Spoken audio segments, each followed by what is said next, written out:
I think that'll be good. Well, I can Okay. play old time or do another Am I doing that all right? Or?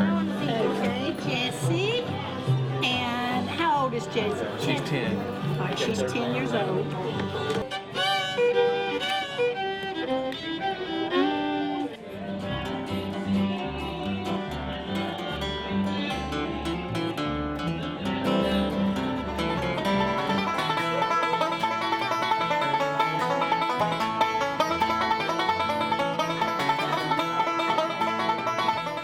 My name is Elton Cavanis, and I'm competing with my bluegrass band, Solid Rock. Well, to get ready for the contest, we usually have a practice session at least 1 or 2 times to, first of all, decide what we're going to do and get all the parts down, the 3-part harmony, and also the instruments, who's going to take which break, who's going to kick the song off, and how we're going to end the song, and make sure we get the harmony right on all throughout the courses that we sing for each song. The Star Fiddlers Convention originated at the school there in Star and later moved to East Montgomery High School. And this was a very well-known Fiddlers Convention. One year we went, there were 45 bands there. They played 2 songs. And I'm telling you what, they just kept on coming in. I have never seen anything like it. And they were great. Fiddlers Convention has been going on for, I believe, about 79 years. I believe I'm correct in that. It might be a little longer. And we started playing on with a group that was composed of myself, my brother, and my uncle, and a distant cousin. We called ourselves then the Red Star Boys. We wore a red shirt and red hat, and we called ourselves the Red Star Boys. And I remember probably in 1947, maybe 48, we went over to the Fiddler Convention, and they couldn't get nobody to start the program. And of course, there were some outstanding bands there, but they wouldn't start the program. And Mr. Richardson, the school principal, he asked us to play first, and we won the first prize. My name is Jim Calicut. I've played at this convention for a lot of years. I haven't played in it since 1987, I guess, was the last time our band played. I had a band called Little River Bluegrass, and we used to play all the local conventions around. This is one of them. This is one of the oldest continuous running Fiddlers conventions in the nation, if not the oldest. Union Grove was 1 year older than Star. It started in 1925. This one started in 1926, but Union Grove had to stop several years ago, and so this one's continued. And I think on our advertisement this time it says this is the 85th annual. I started coming to the convention in probably the late 70s. We've never had too much success over here at the Star Fiddlers Convention in the past. There's some very good bands here. We're going to begin our competition. Let me read the rules. Bluegrass and old-time music only. No electrical instruments. A band must consist of at least 4 members. Each band will be allotted 2 numbers in which to feature all categories entered.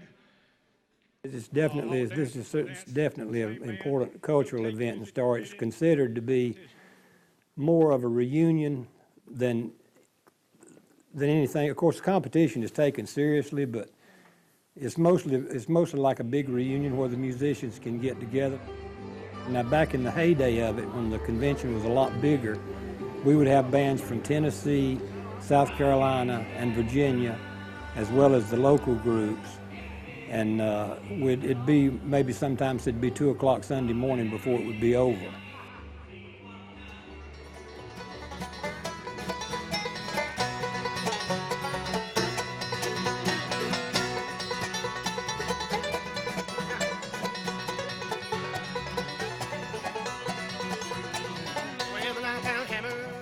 In the Star Fiddlers Convention, people only play either bluegrass or what we refer to as old-time music, which was a little bit before bluegrass. Bluegrass being a term that Bill Monroe coined, and that came out probably back in, I don't know, maybe pre-1930, but somewhere along in that neighborhood.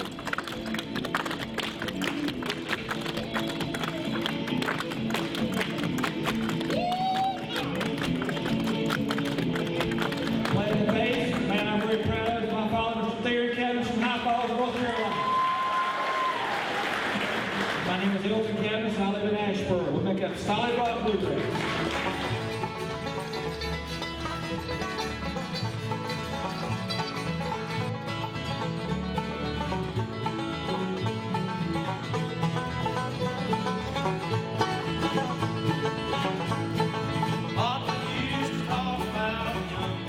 We only allow acoustic instruments only. There's no electrified instruments, although we do use modern sound equipment to broadcast the sound out to the audience. But this loudspeaker, it's not, the instruments themselves are purely acoustic instruments. There's no artificial makeup to the sound that they make. It's, you can't monkey with the sound on an acoustic guitar. It has to, whatever you get is what's there is what you get, and that's what we strive for, is to keep the old time sound and the purity of the original acoustic instrument.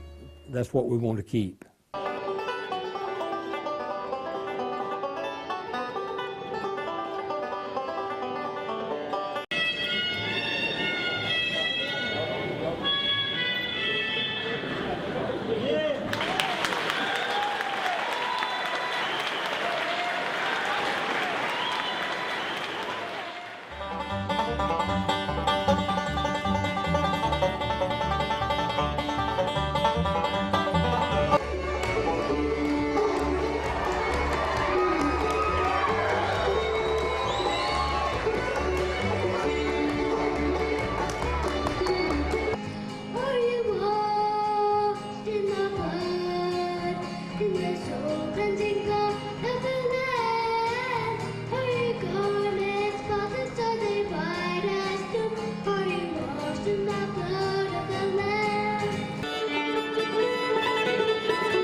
Why do I enter?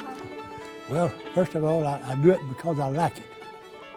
I enjoy music, and I enjoy being with people, and maybe sometimes I tell a joke trying to spike the program up. But I enjoy, not enjoy the music, but I enjoy being with a crowd of people, meeting old friends and making new ones. Second place, Johanna Schilling.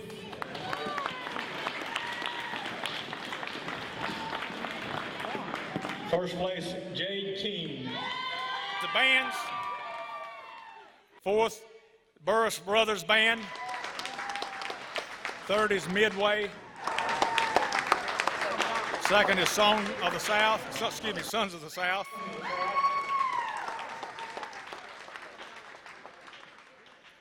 First place is Bridgetown.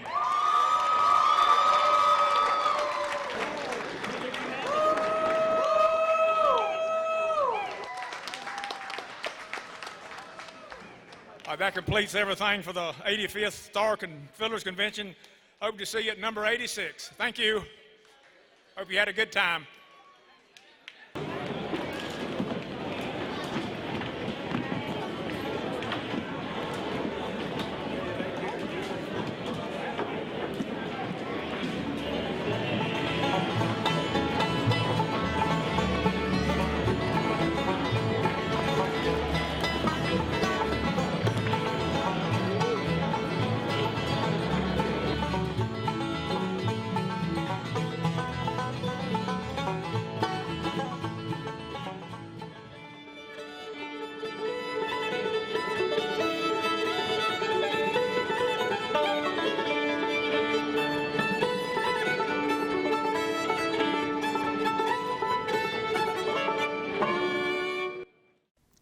Well, I'll tell you this.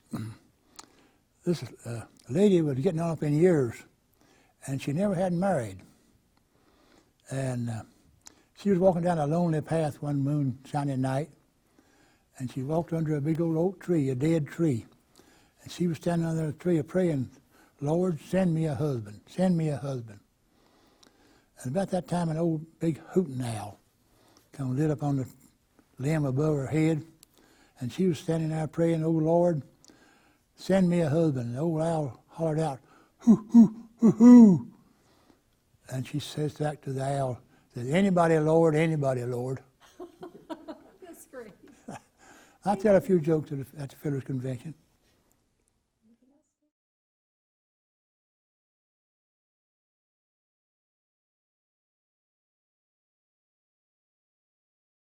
Have to acknowledge that someone has died, allows you to say goodbye. It provides a social support system for us and other friends and family members. It allows us to search for the meaning of life and death, and it offers continued and hope for the living. Yep, a meaningful funeral ceremony is a rite of passage to help us move from life before death to life after death. The funeral provides a safe place to express our feeling of loss.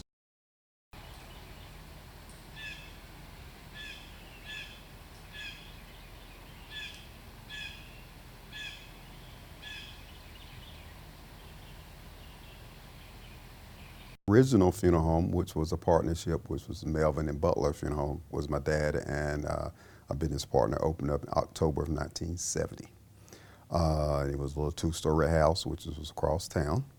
And I was probably 13 years old. I won't ever forget it because at the time preparing to open, within 2 weeks of opening, my granddad died, who was my dad's father. So he was the first person that we buried. Was my granddad.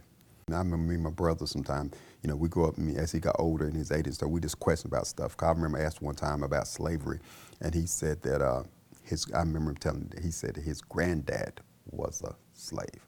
He was born in 1882, but his daddy was born a free man. I remember my granddad. When he died, I was like 13. At that age, you're curious, and of course you are a little nervous. You don't understand a lot of the dynamics. All you knew you were dealing with dead, being around dead folks and things like that. But once you get that out of your system, by the time I was 16 or 17, I'd seen numerous of dead bodies that, been through the embalming room, seen bodies dressed, had been out on funerals and things. And by the time I got to college, I was looking in more so then looking at the business aspect of it. Mm-hmm. Yeah. Mm-hmm. So can you tell me a little bit about your dad and where he grew up and? Okay. Yeah. All right. He grew up on a farm outside of Clinton and called pretty much the Honeycutt Township. I always tell this story. I've been telling a lot for the last few months because we still have our family farm. And I've got the original deed in one of my files where my granddad actually bought the first plot of land for our family farm.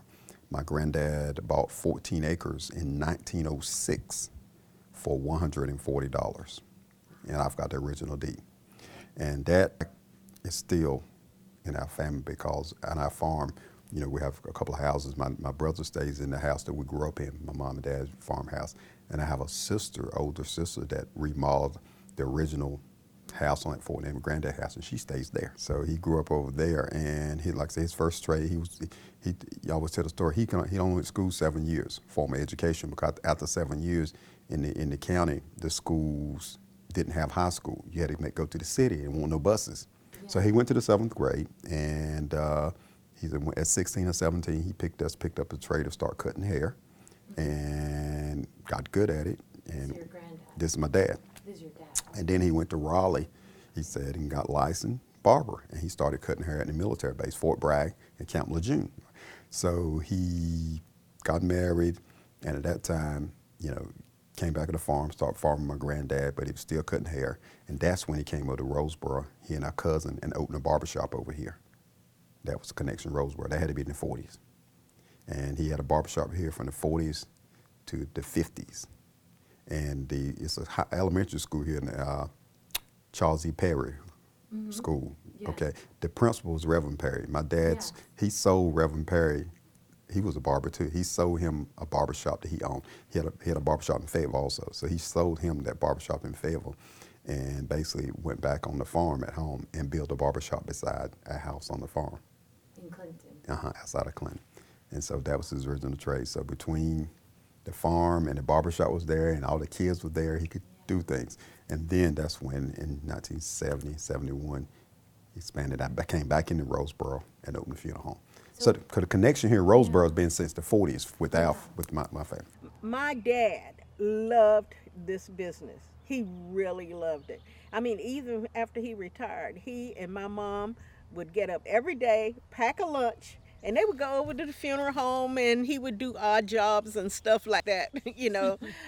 I just loved being around it. And we would always make sure, you know, that when there was a funeral, we always made provisions for him to ride in the car with us and stuff.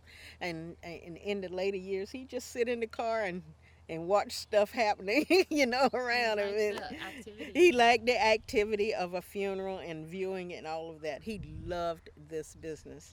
And I'm pretty sure that he would be so happy that Tim has taken on the business and has, well, is growing it, and he has the same kind of passion about it and making sure that people are served, not just to make money, you know?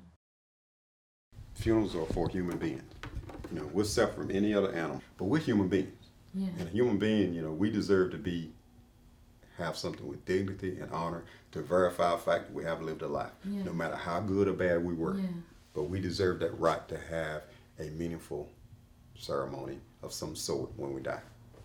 What do you mean by that? Like, no matter how good or bad, just that? Well, you know, think about it now. You know, I've heard some people say, you know, oh, this person killed this person. They sent their life in prison. Or this person did that. He did this. But even at the end of the day, they're still a human being. And, you know, two wrongs don't make a right. So even if they were the worst person in the world, you still got to honor the fact that, you know, this person has existed and has been on this earth. The path he chose was not one we chose. This is why they chose for themselves. But still, you've got to show some type of honor and dignity for that person because of the fact they're a human being.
Actually, our master of ceremonies, the leader of Mandomania, the esteemed Tony Williamson.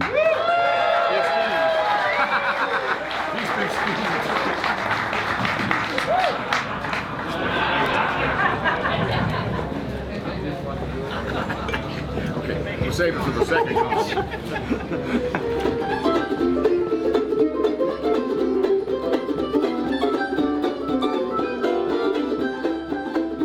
I grew up in a really wonderful setting. Because my parents, when I was young, worked so many hours at their factories, I spent a lot of time with my aunt and uncle on their farm. They never left the 19th century. They plowed with mules. The cow gave the milk. I spent so much time there. And for me, it was like your bare feet in that mud with, you know, the ducks and chickens coming up to you and eating that food and the smells.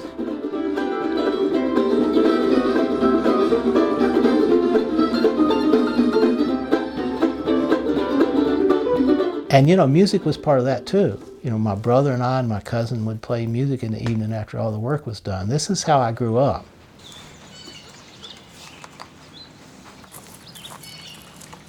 My dad and his friends played music, and they were all factory workers. So on Friday nights, all his friends would come to the house and gather, and they would make music. My brother and I were just little guys, so to keep us quiet, they would stick an instrument in our hand. When he realized his sons had particular talent, he worked very hard to give us opportunity. Naturally, since our heroes had bands, we wanted to have a band, so we started playing music with some other local musicians. And when we hit the Fiddlers convention circuit, we started getting blue ribbons and trophies, and then Union Grove, we won the first place and the first place mandolin. When I graduated from Carolina, I was sort of looking for something when this guy named Lonnie Pierce called. He had a band called the Bluegrass Alliance. He said, "You want to come play mandolin with us?" So I told my mom I would put off grad school for a year. And so I left in my Carmen Ghia and drove up to Louisville, Kentucky, and I'm still taking that year off. I entered a world of endless travel, late night jam sessions. I was getting paid to put on a polyester suit and sing Fox on the Run every night. There was something missing about my life. There was something completely unfocused and ungrounded. And I needed to get back here. I needed to get right back here for a reset and get my bare feet into some Rocky River mud. So I moved back to Chatham County, North Carolina, within 15 miles of where I was born and raised, and bought this little farm. I became a builder of log cabins, a feller of trees. I lived a primitive lifestyle. And I wound up having a series of accidents, yeah. I fell off a ladder and there was a piece of old metal sticking up and I cut my hand. And that was pretty tragic for me. And I had an accident while flint knapping. It's the art of making tools from stone. And that's when I tore some tendons. Guess what? I had a gig that night. And about halfway through the gig, my arms just stopped. I mean, it was an incredible amount of pain, and everything just went numb. I had no motion whatsoever. A surgeon in Chapel Hill told me that if I were you, I would forget about ever playing music again. We can do some surgery and repair, and you'll be able to go back to your farm chores. But the fine motor coordination that you're explaining to me that you need to be able to play music is just not going to happen. And so I just blew on out of there. I didn't go back. So for the next few years, I stopped the flint knapping because it was just so painful. But I continued to try to play music, and I would mask the pain with drugs and alcohol and somehow make it on stage. And right around the year 2000, I was in a recording session and an old friend of mine came by, one of my college buddies. He saw that I was in a lot of pain, and at the end of the recording session, he gave me a number and he said, "You need to call this number." It took me a while, but I finally called the number. So who do you think it was? You think it might have been a minister, a rehab program, a physical therapist? It was none of that. It was this little Chinese lady. And she invited me to come by. She was a holistic healer and just a beautiful person. And in such an amazing, non-judgmental way, she slowly started showing me ways that I could heal myself. And she never said, you know, "You're overweight, you're stubborn," you know, that kind of thing. It was like, "Yeah, let's work with you and let's get you back to playing music."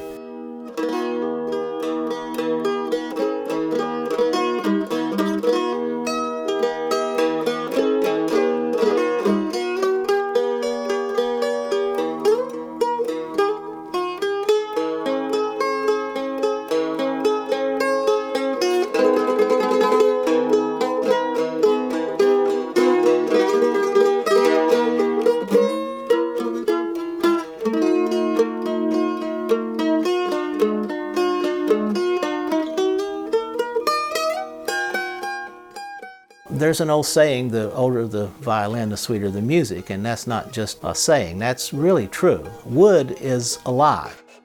alive. Even after the tree is cut, the wood is still alive. It's a breathing, living thing, in my opinion. And the combination of wood and air creates this sound. And the more it's played, the more resonance it gets. And so a 100-year-old mandolin has a resonance that a new one just can't have. So that's why I've devoted a lot of my life to the preservation of these old instruments, and Mandolin Central is really essential for that.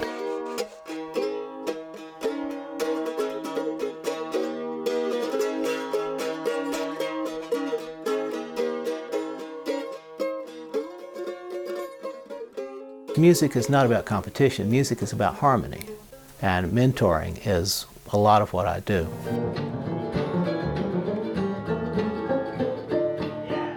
So when I go out into the world and a young person comes up to me and asks me a question about music, I want to share whatever I have.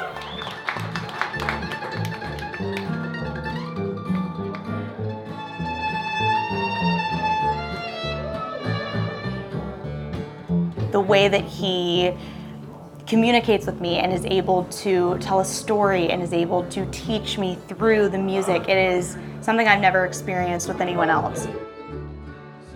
I'm a law student and I want to be a trial lawyer, and so every time I'm practicing for a trial, I am able to take what I've learned from him, using those techniques of being able to put emotion into something while staying completely in control. I'm able to put that into my legal arguments as well. So Tony's influence is far-ranging, not just with music, but with every aspect of my life.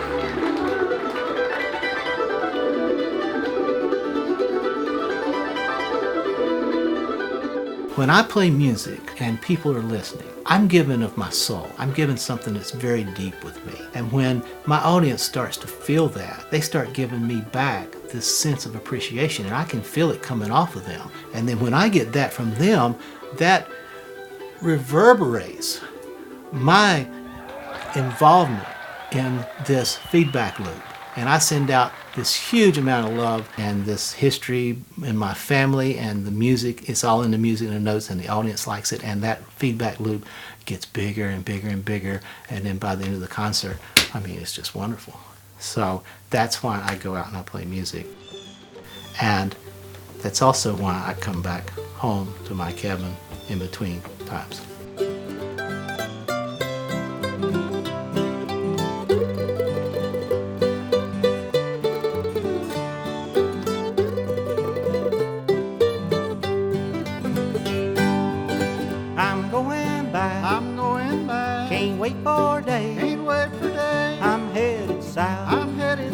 I'm going to stay, see those green